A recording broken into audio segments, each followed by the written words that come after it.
All right, everyone, welcome, welcome. We're so happy you're here today. We are thrilled to have you join us for this special moment, the Midion Launch Party and Q&A. We are going to get started here in just a minute, but we are so happy to have you with us. We have an exciting agenda planned, including a conversation with the two principals behind Midion, and also a sneak peek at what the future holds. So if you are here, you are in the right place.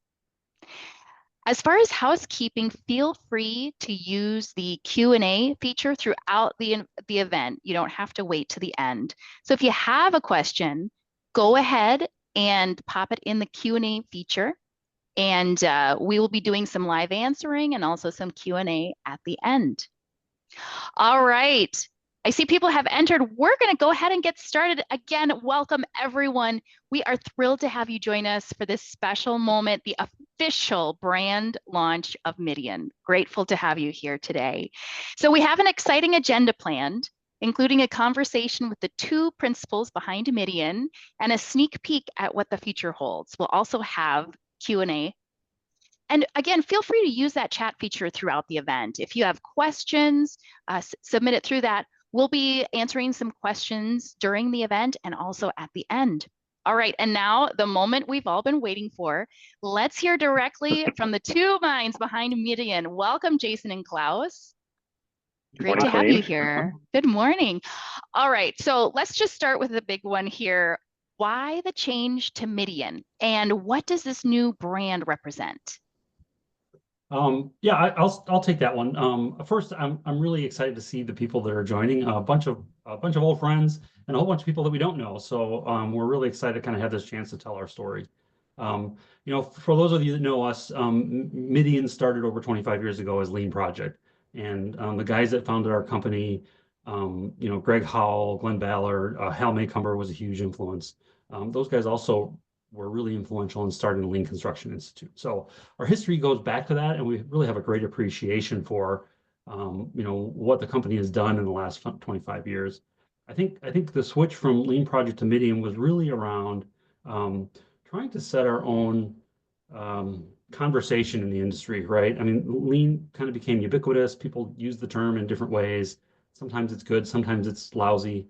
And we found ourselves kind of saying, yes, we're all about Lean, but we're all about people, and we're all about conversations, and we're all about building trust. So we found ourselves kind of like trying to define our way out of kind of what the common perception of Lean was and into what we were really all about. So for that reason, it just made sense to kind of switch to a new name and be able to tell our own story in our own language. Yeah, and I think, there's always been this big part of our DNA is in the lean construction world. And, really some of the founders of our company were a big part of developing some of those early lean tools in the industry. But they're also, really part of bringing that language action perspective into the early conversations around lean construction. You think about things like reliable promising and conditions of satisfaction and commitment-based management. They didn't invent them, but people like Hal Maycumber and Greg Howell were a big part of bringing those into the industry and really embedding them in those early lean construction conversations. And I think for us, part of this new brand is just a focus on that. I mean, we've kind of realized that no matter how good those tools are, if you don't have this focus on language and having good conversations, quality conversations, thinking about promises as kind of the bedrock of a good project, then the tools just are tools, right? They're only as good as the paper that they're on or the board that they're on. So we have found over the years that focusing on people makes some of those lean construction tools actually happen. And I think it's part of our just looking at the industry in a different way. A couple of years ago at IGLC, I saw Glenn Ballard talking about how people are living off the waste in our industry, and it's time to start examining not just lean construction, but the industry as a whole through a different paradigm. And that's kind of what we're up to, right? We're trying to look at the industry through this new paradigm, one that really focuses on relationships, conversations, and trust. That's really exciting. So when it comes to the name Midion, can you share a little bit more about how you chose that name? Yeah, we really wanted to break away from kind of the the lean language that we had no control over, right? We don't get to say what it means. So we wanted to start with something fresh that releases from that. And we came up with Midion after kind of a lot of poking around, thinking about what it could be and playing with different ideas. What we like about Midion is it's really kind of two roots of old words, right? Okay. So mid is like an old English prefix that means with or together, right? So we think about this togetherness, collaboration, and the ending is kind of, an ending that makes a verb into a noun, right? So we think about the word Midian meaning this idea of collaborating together for results, right? To make something happen. And I think so many times in the industry, we see this idea that consultants are there to give advice or, to kind of stand on the sidelines. And we really wanted to portray the way we actually work with companies and this idea that we are on your team, we're there together, and we're making something happen, right? So causing something to happen is really the key of what we do, and that's what's behind the name. Very exciting. That's great. Yeah. So let's jump into what core values define Midion and how do they shape your way of working? Yeah, I mean, I think we've talked about a little bit with the history. I mean, the core values have really been consistent. I think the rebrand helps us put those front and center. And it really starts with people. I mean, everything that happens through people and happens through people working in teams. So, we might be a step removed from some of the lean manufacturing consultants or the pure lean consultants who are all about stopwatches and checklists and redesigning processes. And that certainly is part of what we do in some circumstances.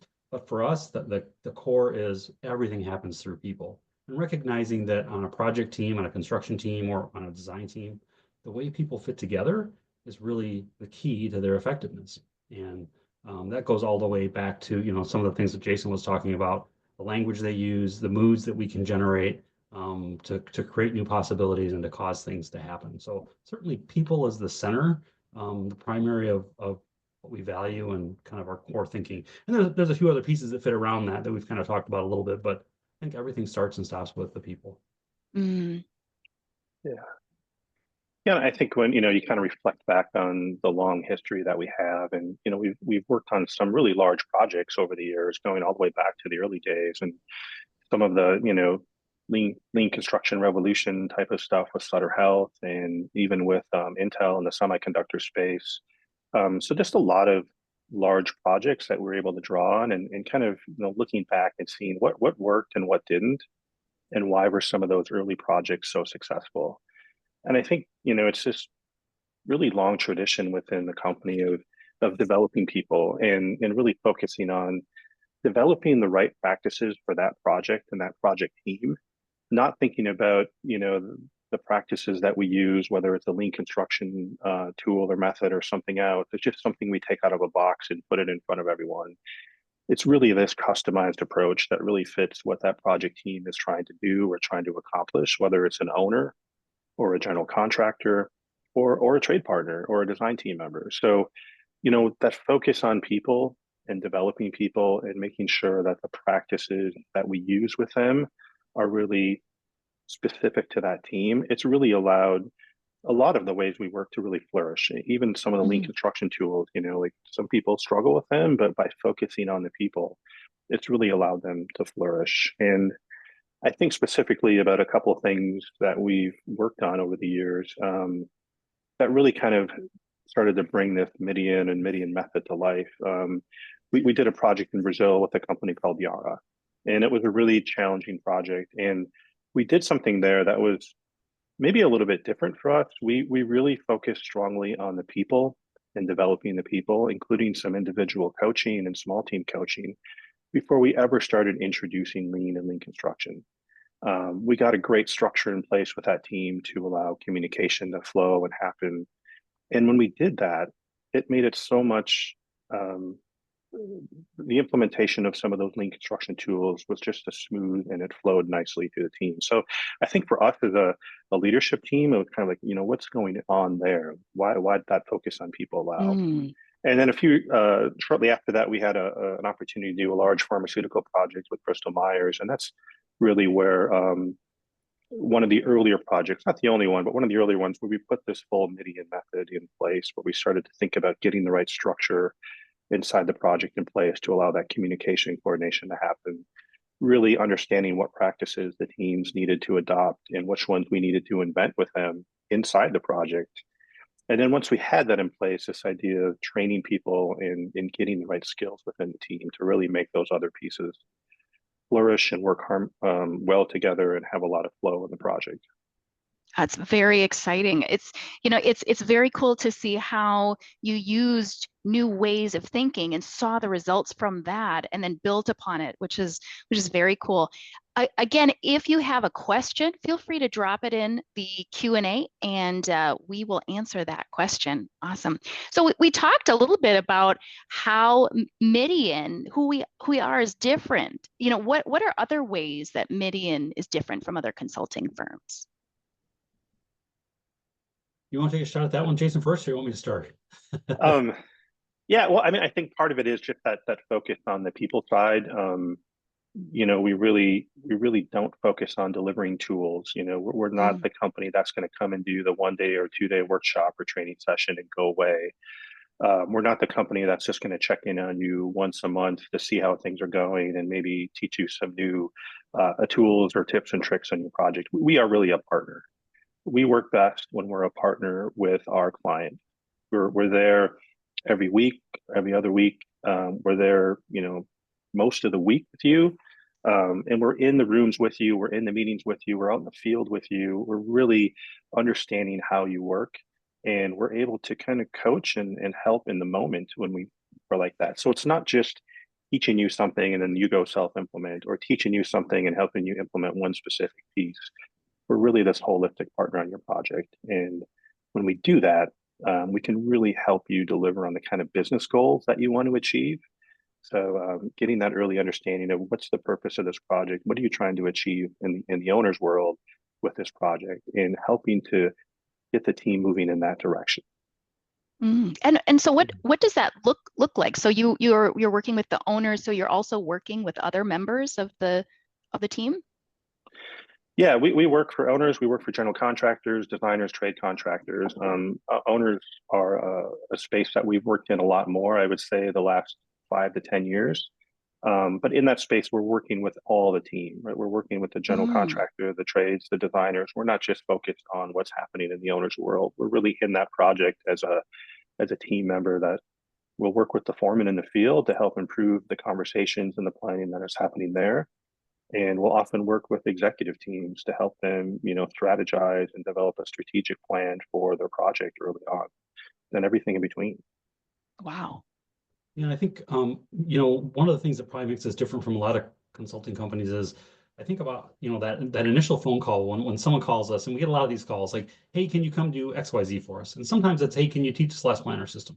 Or maybe even more granular, can you help us with pole planning? Sometimes, those lead to good conversations. And sometimes it's like, hey, I got a project and I don't know what to do with it. Like, it's scary, it's big, we're going way faster than we've ever gone before. But I think in both of those cases, the conversation for us becomes, what do you want to do that you don't know how to do already? And if it's, hey, I want to do last planner system, it's like, well, but why? Like, what problem are you trying to solve? And I think, through that conversation, we find that, some people just want to do a training session because they're curious, and we're happy to do that. But we don't pretend that, doing one of our 2-day boot camps is going to change the world for you, right? It might open some eyes and lead to something else. But the real question we want to know is, so what is it that you want to accomplish? And when we're working with contractors, it might be, I want to grow, or I'm working in one market and I want to expand across the country. Or, I've always done retail and residential projects, but I feel like I really need to get into the healthcare market because it's taken off in my industry or in my region. Okay, so now we've got something we can do, right, that affects your bottom line. And I think for us, that's always the key, is we don't just want to show up and check a box. We want to make a difference. And for whether it's the owner of a project who says, I got to deliver this before winter, before the next hurricane season. Jason's worked on some projects there where it's like we've got to get this stuff done to keep our company moving forward. Race for a new product, race for new capacity, whatever it is that a company needs. But on the general contractor or the designer side, it's like, I need to improve my operations for some outcome, to attract new customers, to be more profitable, to have more consistency, to allow for a transition of ownership, if you're a general contractor or a designer. So always being connected to the business outcomes for the company that we're working for is really key for us. And we take those seriously. Like, we are part of the team that's going to make it happen. That is great. Yeah. You had mentioned, oh, go ahead, Jason. I was going to say, I think the other thing that sets us apart from some other consulting firms is we have a team of people. We have a team of folks within Midion that have a diverse background.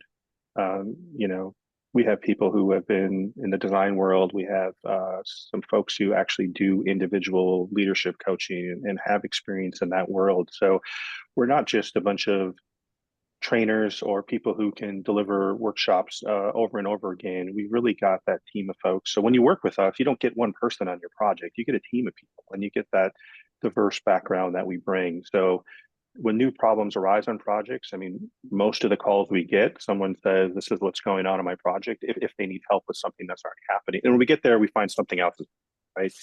Interesting. They thought they had a problem with, foreman not being able to plan, and we find out that, the owner is changing the schedule every week, and it's impossible to plan in that environment. So because we have this diverse team with the background, we have the ability to bring that into our projects and adapt to different challenges that come up, adapt to changing needs on the project, and really be able to adapt our style and the way that we interact with people depending on what we find when we actually get in there and start to work.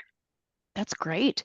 And you had both mentioned when you get the call, do you typically get a call when something goes wrong on a project, or what are those pains that tend to take place where people give you that call?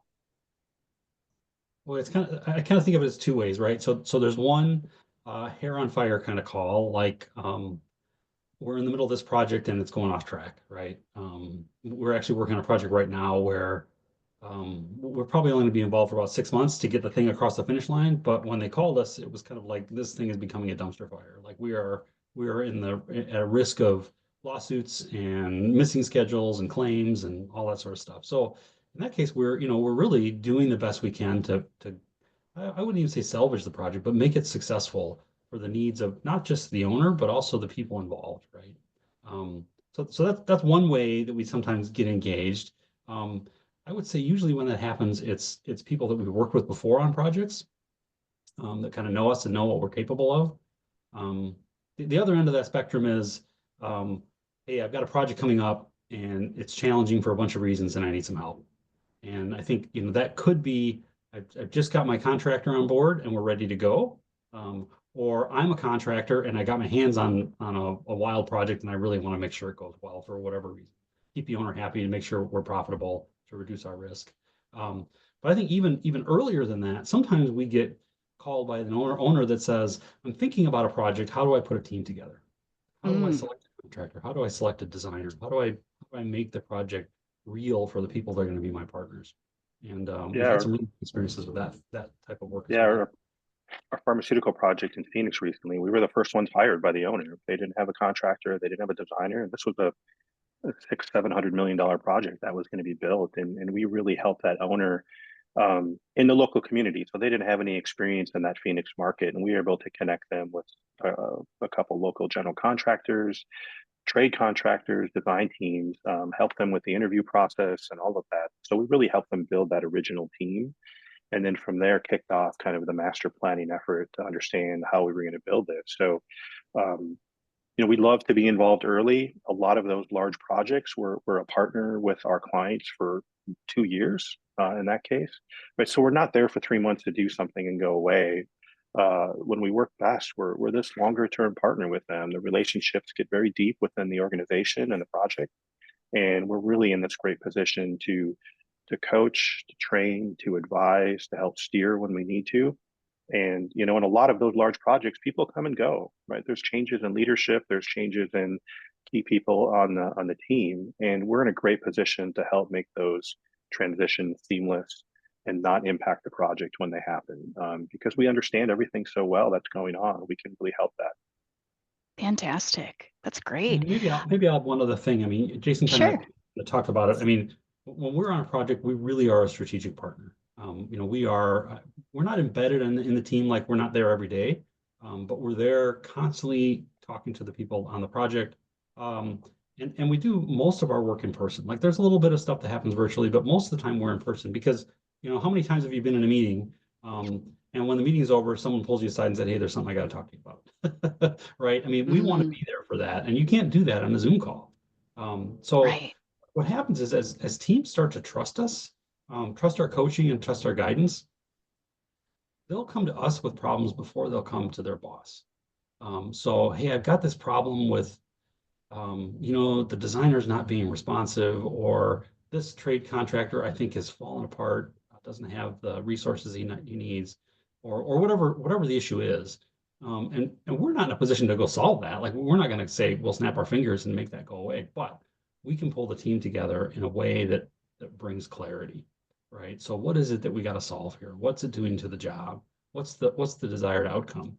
And most of the time, we can create a conversation that we know wouldn't happen if we weren't there, right? So getting that conversation to happen and get to a resolution that's best for the job and best for everyone on it, it's kind of like the benefit of having us around, right? That we can really get to the root of those things.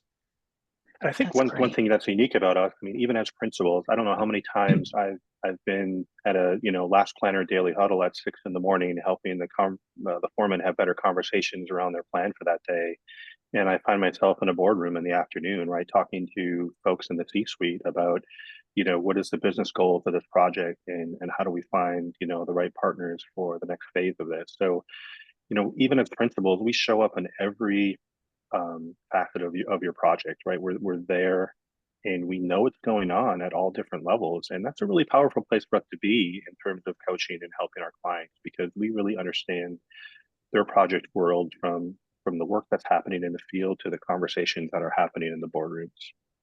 That's fantastic and a differentiator. So question coming in for you two here. Are you considering expanding to broader businesses consulting outside of construction? You want to take a shot at that, Jason? Well, yeah, it's interesting. Our core focus is really on projects in construction projects. We have had some opportunities. We worked with a pharmaceutical company during COVID to help them build a team to actually go manufacture one of the therapeutics, COVID drugs that was being made as a contract manufacturer. It had nothing to do with construction, but we kind of used our background in building teams and producing better conversations and really going fast to help them do that. So, our core focus as part of Midion is really helping projects go faster, do better, build better. But a lot of what we do is applicable in non-construction project world. I think it's something we will continue to explore, but the other side of that is our passion is construction, design and construction. Our passion is making the project world go better. That's the world we know really well, and it seems like we are extremely effective in that world in producing good results. Right. The results show. Yeah. I think the commonality is really the project-based world, right? Whether it's a construction project or a company that executes a lot of projects in the design world. But I think thinking about that, we have to pull a team together. It's a temporary team. They've got a mission to accomplish, and there's a time frame. And that's kind of where we shine, is getting a team to be really effective and working together. Mm-hmm. Yeah. Project-based, yes. Yeah. We have another question here. How much have your studies with Fernando Flores and what Jason has learned in pursuit of his PhD influenced your decision to rebrand? Great question. Where is the finish line, Jason? It's January 5th. All right. Yeah, that used to seem so far away. That's a great question. I think the rebranding really came not so much from that, but from the work we've been doing with our clients, and we've got a long history in that space. So for those of you who don't know, Dr. Flores was really the one who invented the language action perspective. That effort kind of started back in the 70s and early 80s, and he developed it over quite a few years into his own consulting business and work that he was doing, and part of that was teaching others. And people like Hal Maycomber, one of the founders of our company, worked for Fernando Flores, Greg had done a lot of studying of his work. So that DNA was already there in the company. The rebrand was really kind of looking at the limitations that the name was putting on us and not really representing the kind of work we were doing. But I think, and Klaus has also done a lot of, studying with Fernando Flores and the workshops that he's done. So it's really been a team effort between the two of us in terms of how that specific, work influenced what the brand looked like today. But if you go to our website and you visit our website, you'll see everywhere we're talking about this language and conversations and moods and how we use a commitment-based approach to help leaders run their projects. So it's there. It's a big part of our DNA. It's been there for a long time, but I think we've really brought that forward and we put a spotlight on that. It used to be, I think, something that was in the background. It's how we work. I think that's really what made us effective in getting some lean construction things to happen on projects and even some of the influence in the industry.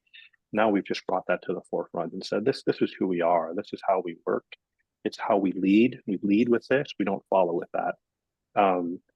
Specific to my PhD, my PhD is very focused on measuring how some of those specific pieces of language action can actually improve projects. So I've delivered a bunch of workshops around that and measured some of the results. And I would say it's influenced how we work, but again, that DNA was already there. It's been there for a long time. It's been more of a refinement, I guess, of some of the things that we do today. Mm. Yeah, and I just add that, for those of you that aren't familiar with language action or the commitment-based management approach, it feels a little hocus pocus, like what is this stuff they're talking about? Like, changing the way people relate to each other.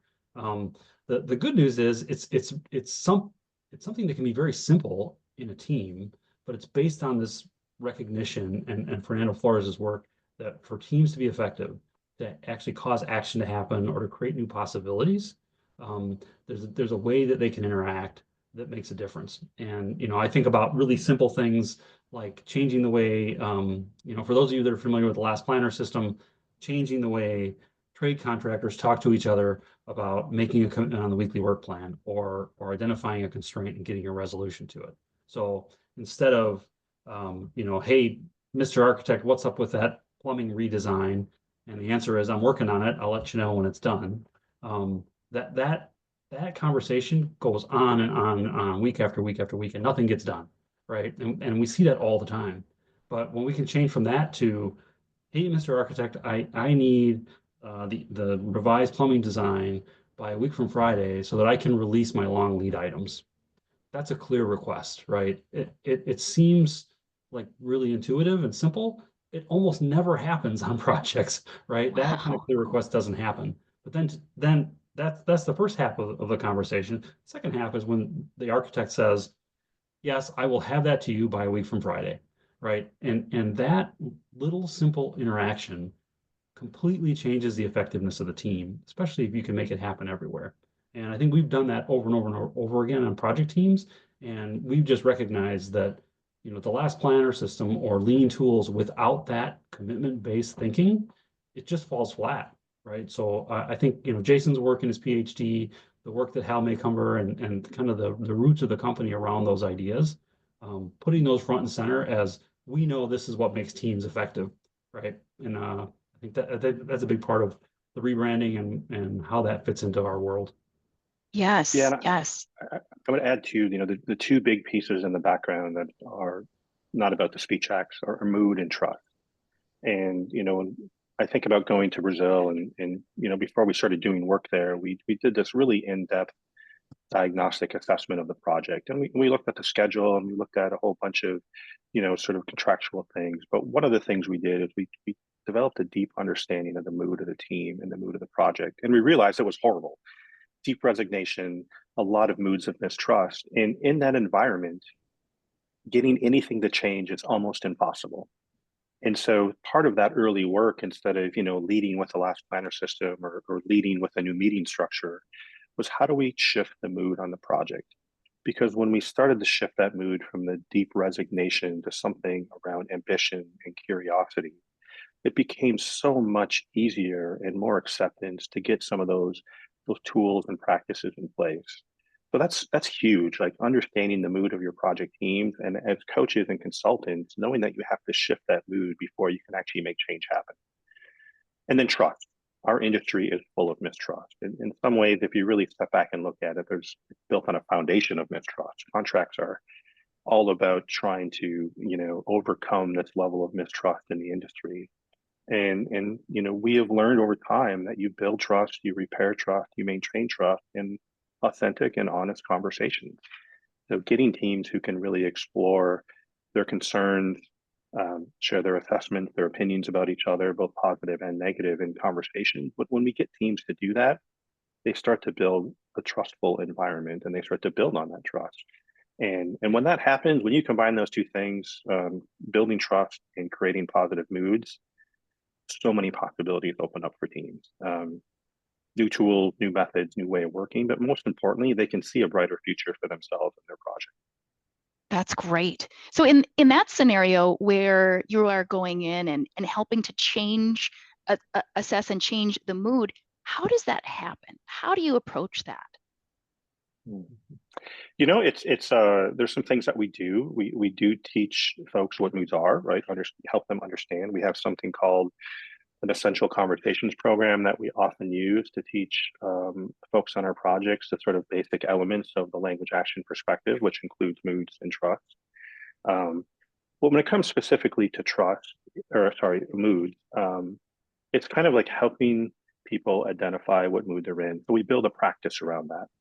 We start meetings with a mood check-in, and it's not just everyone going in the room and saying what mood they're in. Where it's appropriate, we explore that. Like, why are you showing up today in a mood of anxiety? Why are you showing up today in a mood of ambition? Right. So we're kind of helping people be able to identify their moods and understand where they're coming from. What are the assessments they have that are, and in parallel with that, we're helping leaders understand how do you cultivate those positive moods in your teams. And I kind of think about it sometimes as like planting a garden, right? You have to have the right soil in place, the right pieces on your project for those good moods to flourish.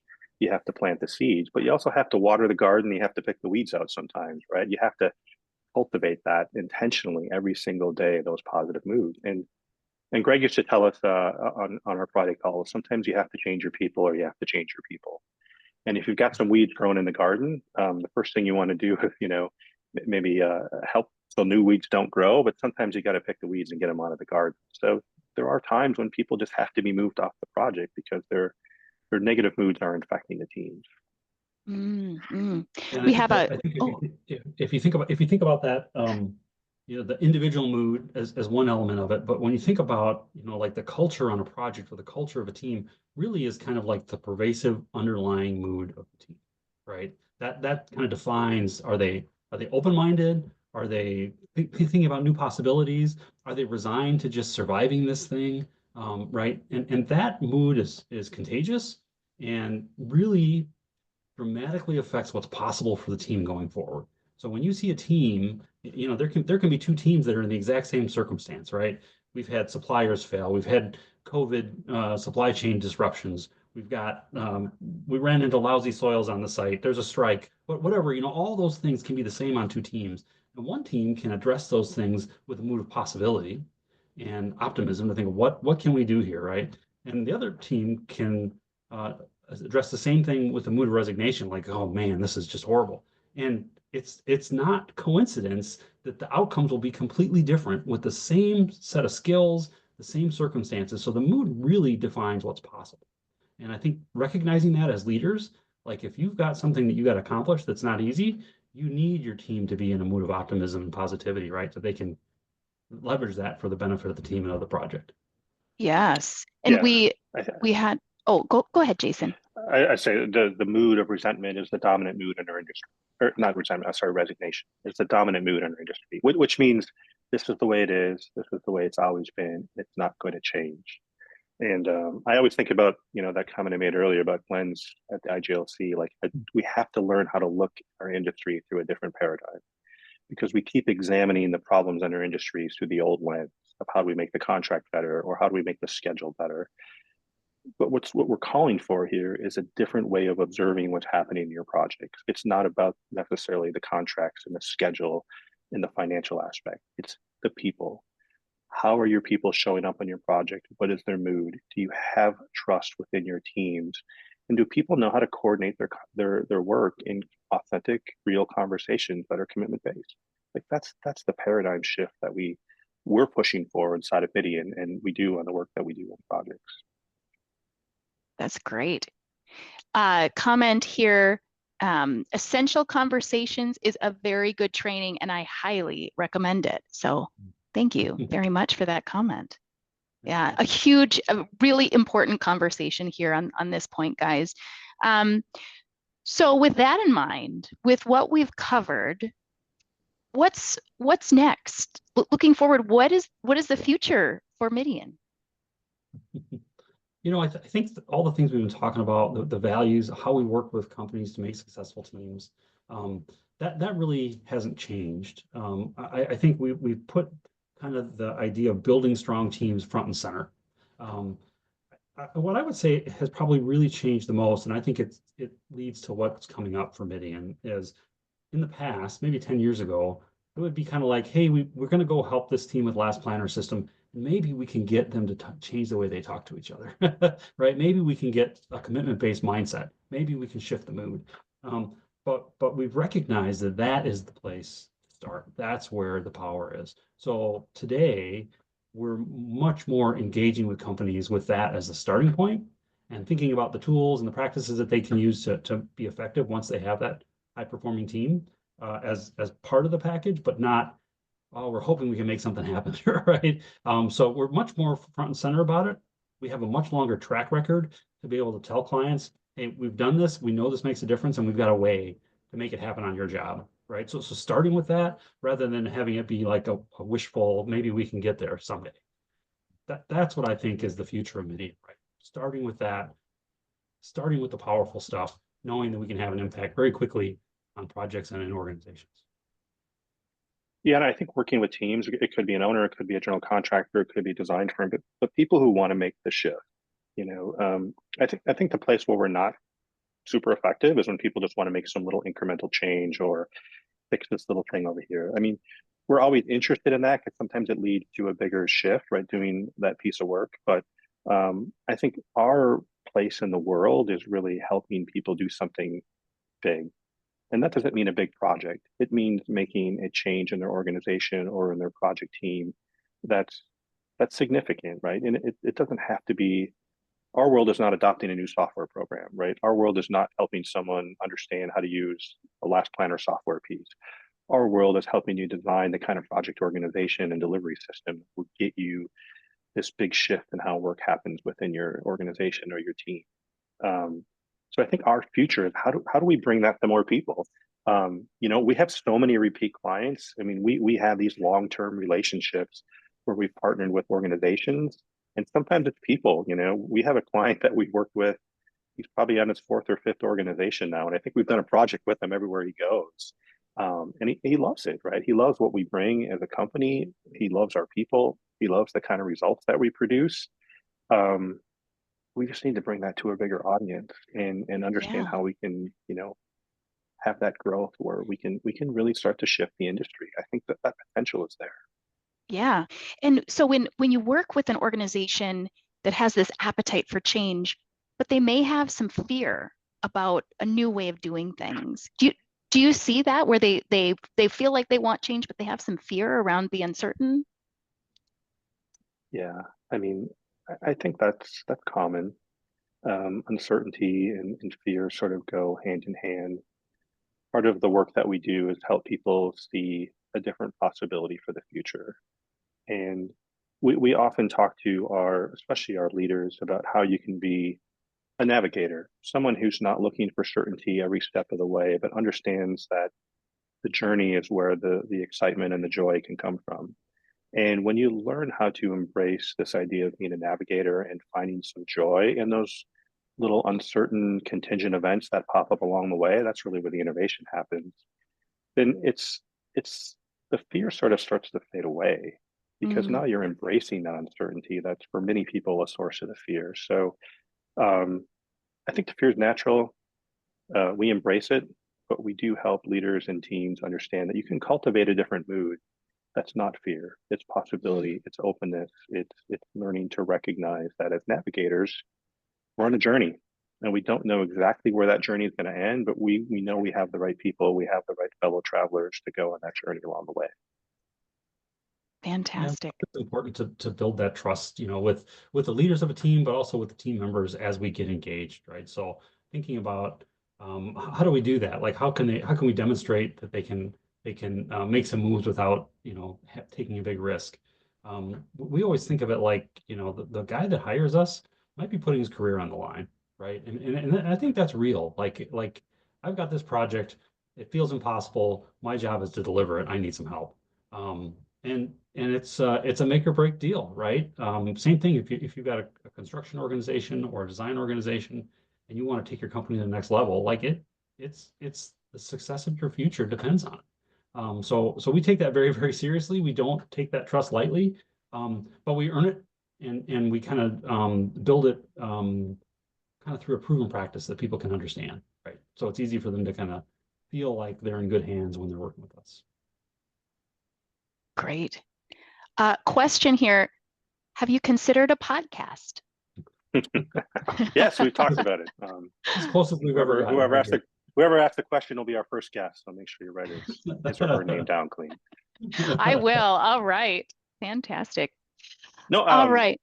In all seriousness, no, like it's part of the conversation that we want to bring to the industry, and whether it's podcasting or bringing some of our learning through writing, social media, but really we're looking to cultivate new conversations in the industry, and a podcast may be a beautiful way to do that. But we are at our best when we're engaged in conversations with people, maybe a podcast is a cool way to do that. There's a culture in our company that really I like to think came directly from Greg Howell. So those of you who knew Greg, I passed away a few years ago, but he's the guy that started our company and started Lean Construction Institute. Greg had this mindset of I want to help, right? And when I first got here, so I've been here for 12, 13 years. And when I first got here, Greg was still the president of the Lean Construction Institute. And we'd have our weekly company meetings, and Greg would get on the call and say, hey, I got this company in Brazil or in Chile or in, I don't know, Australia that needs help with something. So I think I'm going to get on a plane and go there next week. And I was like, oh, that's great, Greg. Is that an LCI thing or is that a lean project thing, lean project time? And Greg is like, oh, I don't know. They just need help, and I think that spirit lives in everybody in the company today. We talk to lots and lots of companies that aren't our customers, right? That they're stuck, they need some help, they want some advice. Maybe that they're looking for resources and we can help them with that. But I think that spirit of generosity and really trying to make a difference. Some of those people end up becoming our clients, and that's great, but it's not like it's a sales pitch, right? We want to help. When we see someone struggling, we know we've been there and we've got some insight that can help them. That's always going to be our first response is how can we help? Yeah. Yeah, I mean, so many people in the industry who have a story about Greg Howell staying at their house or even sleeping on their couch for a few days because he was that person who always wanted to help, and it didn't matter if you were the CEO or the president of a company or a student somewhere in the UK. If you needed help, Greg was going to do his best to help you. And sometimes, that meant going to your school and maybe doing a lecture and crashing on your couch for a few days because that's who he was. He was a people person. Why stay in a hotel? It wasn't about money when I can get to know you and have that deeper relationship and understand why you're doing what you're doing. And I think that's a big part of our DNA today. Like we want to connect with people. We want to help. It doesn't matter where you're at in the organization. If you want to chat about making your world better, that's what we're here to do. Great. All right. We've got about 5 minutes left. Can both of you share just one key takeaway that reflects Midion's identity and future? I think for me, it's people. It's the human part. You can do a Google search around construction improvement or, go to any number of conferences that are taking place. It seems like every week in our industry around the globe. There's so much focus on tools and software and means and method, and all that stuff is valid, and it's definitely part of that bigger solution. but human beings are the ones who make all this work happen.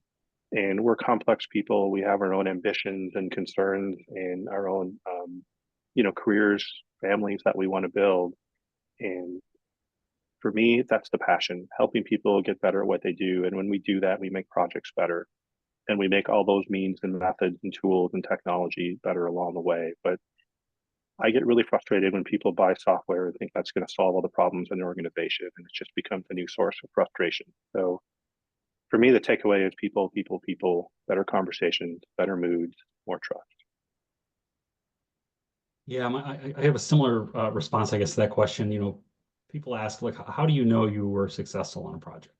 And of course, it's always, what were we there to do? Were we trying to go faster? Were we trying to save money? Were we trying to make the job safer? All those things are important. But when I think about personally a sign of success, it's usually a one-on-one conversation. And I can think of a time when we were working. This is on one of the Intel jobs a few years ago. But one of the foremen there was absolutely, I don't know, so stressed out when we started. He was ready to quit. And after about a month or two, he kind of came up to me and said, everything has changed, right? So less stress, more effective, feeling like he's in control, feeling like his team is with him. And that is, I mean, it's such a visceral thing for me to have someone say that. It's like, that is what we're trying to do. And I would say every project we work on, we have some of those conversations.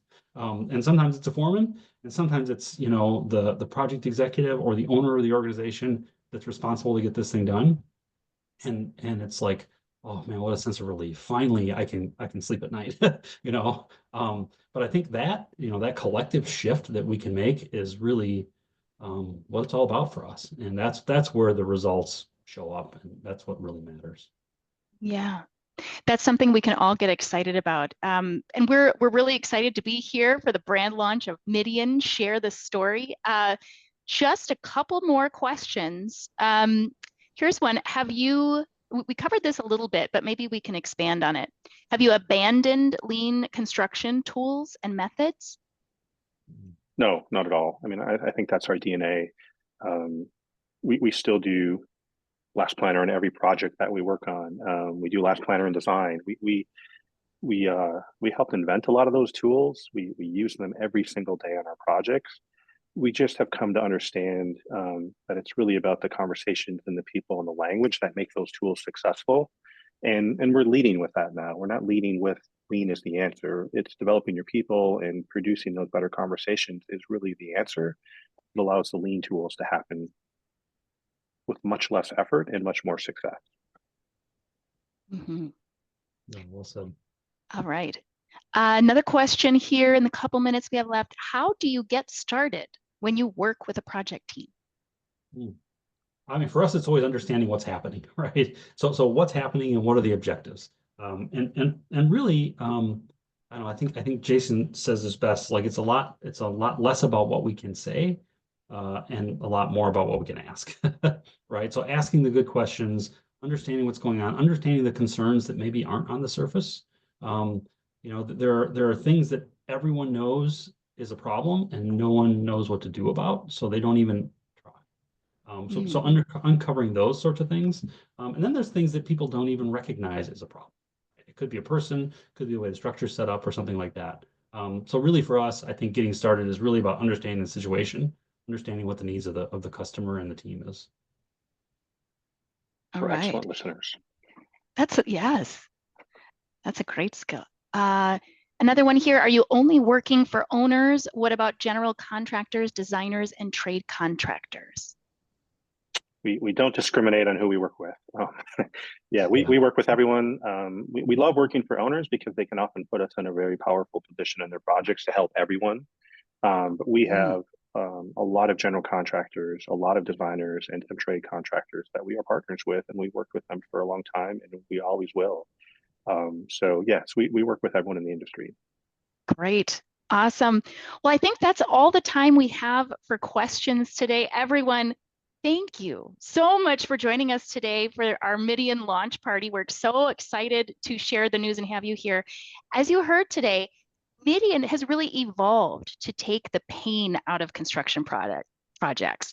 Midion gets you unstuck, positions your team for the future, and helps you realize your goals through that collaboration, communication, and shared commitment to success. So we will send out a follow-up with today's recording. It'll also include contact information if you'd like to learn more. You can also just go to midion.com and connect with us through the contact page. So thank you so much for being part of the celebration today. And everybody have a great day. Thank you. Have a great day, everyone. Thank Thanks, you. everyone.